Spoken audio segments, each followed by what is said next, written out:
Hi everyone, thanks again for tuning in. This is another quick video on some mental preparation that we can add to our arsenal so we are ready for whatever we might stumble upon. And if we are to stumble upon some kind of altercation, attack, or be somehow involved in becoming a witness in something tragic happening to another person, that puts us in the position of being a bystander. And we have an option. We can be an active bystander or a passive bystander.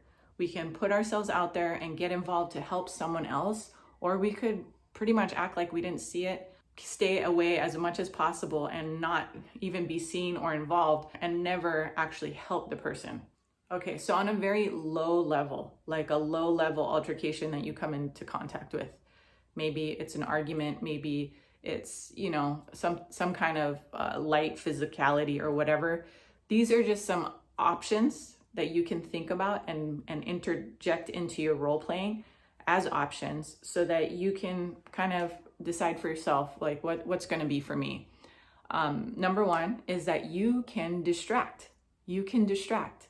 Something that I like to do in the women's seminars that I teach for self-defense is, sometimes even just in a urgent setting where maybe you're at the club or you're out at night and you're in the street, whatever, just shopping, I don't know, at a store in the evening, you're in a setting where there's other women around, and then you notice this guy is just not leaving this one girl alone. And you're practicing your situational awareness and your spidey senses are out, and you're like, dude, this lady does not want this guy talking to her. And as an active bystander, you can step into that role and just be like, hey, I've been looking for you. Come with me, and pull this girl. She might be a complete stranger, but you pull her out of conversation with this person, and you just give her that breathing room to make a choice to keep that distance that you just gave her as a free gift. You just went and pulled her away, like, hey girl, come on, let's go to the bathroom. I've been looking for you. Where were you? We're all waiting for you. Whatever it is, just lie, make up a distraction, and get this woman away from this person that she clearly doesn't want to be talking to. Even another option is to be direct, to step in the middle and be like, hey, you need to leave. That is totally fine too. Being directly confronting a situation where you can see what's going on and you're like, no, this is ridiculous. So you can distract without making any humbug, any fluff, any problems, not pointing any fingers. Just distract, pull that person away, and get yourself involved that way. Or you can be direct and be like, this needs to stop, you need to leave, go away, and call the cops or whatever if you notice something. There definitely is different scenarios, so we kind of have to role play on a spectrum, from a verbal altercation to a physical altercation to an altercation where a weapon's involved to an altercation where, say someone is in a car behind a wheel, and what do we do then? So there's all kinds of different dynamics that can happen with being an active bystander or a bystander, period. It's also the option to delegate. You can go into, if you're in a restaurant, you can go to the manager and be like, I'm noticing that this guy is not leaving this woman alone. Can you go ahead and check on them and make sure everything's okay? Because I don't feel that this is appropriate right now. Or use it they're making me feel uncomfortable. Could you please go and check?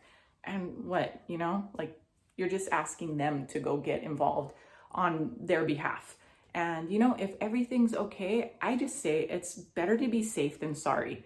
Even if your spidey senses were wrong and everything like that, it's always better to be safe than sorry. And if people are going to get offended and maybe you read it wrong, then hey, I'm sorry, don't hate me. But I think it's a good thing to speak up when you see something. They say it, when you see something, say something. It's a good thing to say something. There's never a wrong time to say anything when you really think about it. You are valuing somebody else's safety and well-being by speaking up. It's totally worth it. Now, if there are weapons involved, there's just different levels to this game, as we're kind of learning by observing just what's going on around the world in all kinds of different states and countries of the level of violence that people are willing and able to inflict on others is just mind-boggling. So yes, there's different levels to this. Like on a low level, we speak up, we be direct, we use our big girl voice and we tell people beat it, we tell them leave us alone, get away, and leave this person alone, and you come with me, and we be those active bystanders. Yes, we're gonna be. And then if we can't be direct ourselves, then we go get help. We ask the manager for help, we ask the store owner for help, we ask the person, the man next to us for help. We use our voice as an active bystander to go and be a voice for the person that needs it. That is completely acceptable. We call the police when we see something happening. But the reality is we can call the police, but are the police gonna come? You can call the police, but it's not a guarantee if they are going to come or come in time. Because at this point, when something's going down, we're racing against the clock.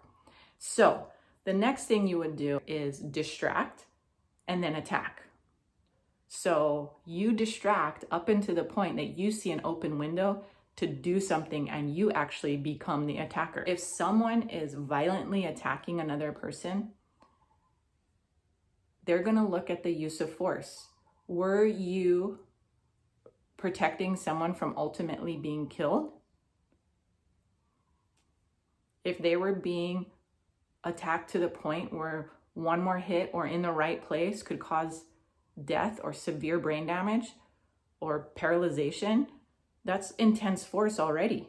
That's crazy force. So you stepping in and getting physical and becoming the attacker to the attacker is reasonable force to be met with reasonable force. He's inflicting force on her. I'm going to use force on him to get him to stop, to neutralize him, or to completely take him out. I don't know. So there are different levels to this whole thing.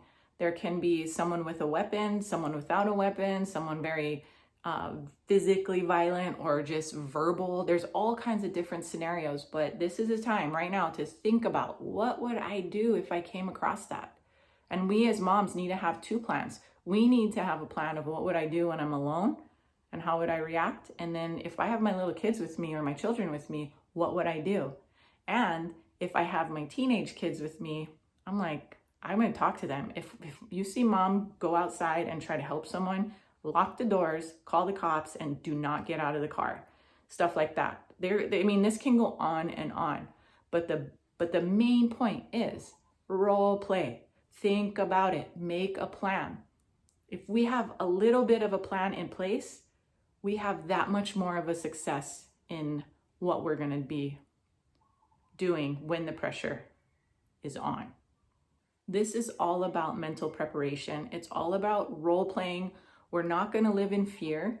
We're not going to live afraid of the world, but we want to be prepared for the world. We want to be ready to step out the door and come what may. We're going to at least have some options on how to react that day.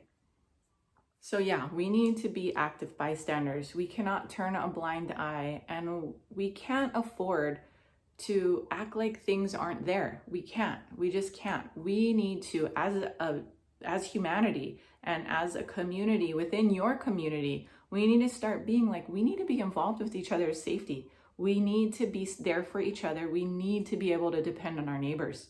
We have to. There's power with unity. And if we're all spread out, not worrying about anyone else and just acting like we don't see these things or hear these things, then yeah, alone, we're gonna be the most vulnerable people group because we're just isolating ourselves.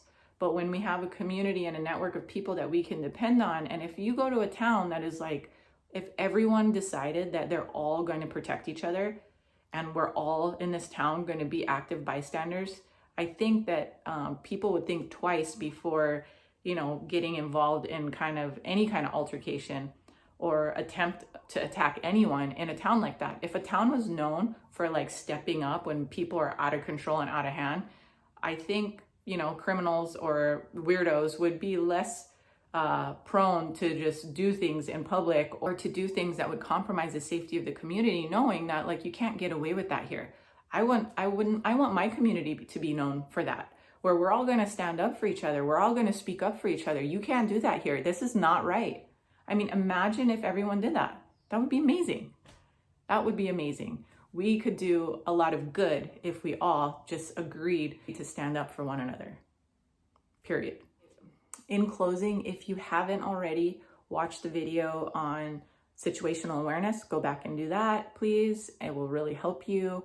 Like immediately, it will provide like immediate help to you, just being aware of what's going on around you and where your level is right now. It was just going to be like, oh my gosh, I was probably living in the white this whole time, and thank you that I never got attacked because I'm a walking target.